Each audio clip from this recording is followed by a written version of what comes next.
Well, joining me now to talk about Donald Trump's concern for taxpayers and taxpayer dollars and his thank you tour tonight, the veteran of 10 presidential campaigns, Ed Rollins. Ed, great to have you Thank you very much. I think this is a wonderful thing going after the Boeing and anybody else that basically is doing these cost overruns. I mean, you see the story yesterday, the $125 billion hidden. How do you hide $125 billion? I mean, I'd get that list and I'd say my Secretary of Defense, you start going through this and find these items, get rid of them.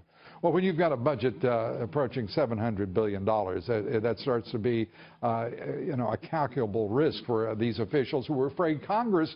I love the motivation here. These top defense officials who hid $125 billion in waste, just outright outrageous negligence on the part of the Pentagon. The reason they said they did so is so that they could hide it from Congress, who might take the money away from them and might criticize them. The poor little daffodils at defense.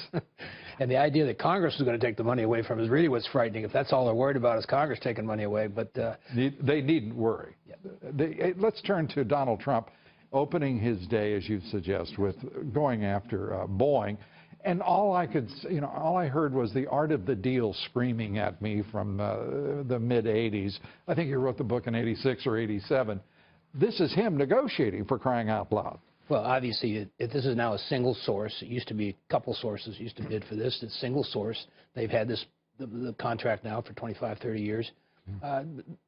Obviously, there's more sophisticated equipment going on Air Force.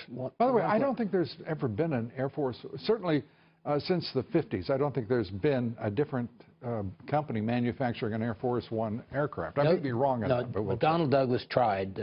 I know I had them as a client back, but Boeing got the contract with the 747s. And I think the reality is this is an item that basically certainly you want to be good and secure, but at the same time you don't want it to be gold laced everywhere, and I think. Well, like he said, I mean, and I love this. The president-elect saying we want Boeing to make money, just not this much. Not this much. And which is one of the most rational statements I've ever heard by any federal official at any level about those contracts. It just goes against great sense when you're making lots of airplanes for a cost to go 2 or 3 times what the original bid is, and that's what I think is absurd. And it needs to be. Yeah, it's a de facto. They need to be called on. It's been a de facto monopoly, the relationship with Boeing. And by the way, Boeing makes, in my opinion, the best aircraft in the world. Period. So I don't think we'd want any other for any of our presidents. The jobs, however, showing up with Masa. SoftBank, Japan's this extraordinary, aggressive global bank in Japan, $50 billion direct investment. He announces it, and creating, he said, 50,000 jobs. It'll be the tens of thousands of jobs that would be the result by any reasonable multiplier. But this is extraordinary stuff on the part of a president-elect. And the leader of that company basically said, if Hillary Clinton would have won, I wouldn't have made this investment. Right. I made this investment because it was Donald Trump. I know the money would be spent well. That's pretty astonishing. Do you remember Mark Cuban saying, the markets are going to crash if Donald Trump's elected? Do you remember all of the so-called smart, quote-unquote, smart money guys who have just, I mean, they look ridiculous. And there isn't even an apology. That's what drives me a little, it gets me revved up a little. For all these people to make these proclamations and these forecasts, these idiotic statements they made, and not even say, I'm sorry, I was wrong, and I think good things are going to happen. Instead, they continue their campaign of disinformation and nonsense. Before he even gets there, I mean, he's shaking things up. But the Democrats must have thought they won on November 6th because they're still fighting this. The idea that they're not going to give this waiver to a Secretary of Defense candidate or try to stop that. And well, they're not going to stop. He's got to win that thing. He's got to win every single confirmation when he puts these people up there. Well, Mitch McConnell today, Ed, as you know, said point blank, isn't it nice that Harry Reid was the vile, venomous, nasty SOB that he's been? Those are my words, actually, folks. I think I said the same words, too, but that's okay. and used the nuclear option and blew away the opportunity for closure. And here we are. Here we are. There's no reason in the world why any one of these candidates chosen by this president shouldn't move forward. Absolutely not. He has a good agenda. He's got a great cabinet, much better cabinet than anybody anticipated. In my sense, he's got a few more appointments to make here. But I think he's going to have good people all the way down the line. I think he's going to have terrific people. My question is, How does the list keep expanding?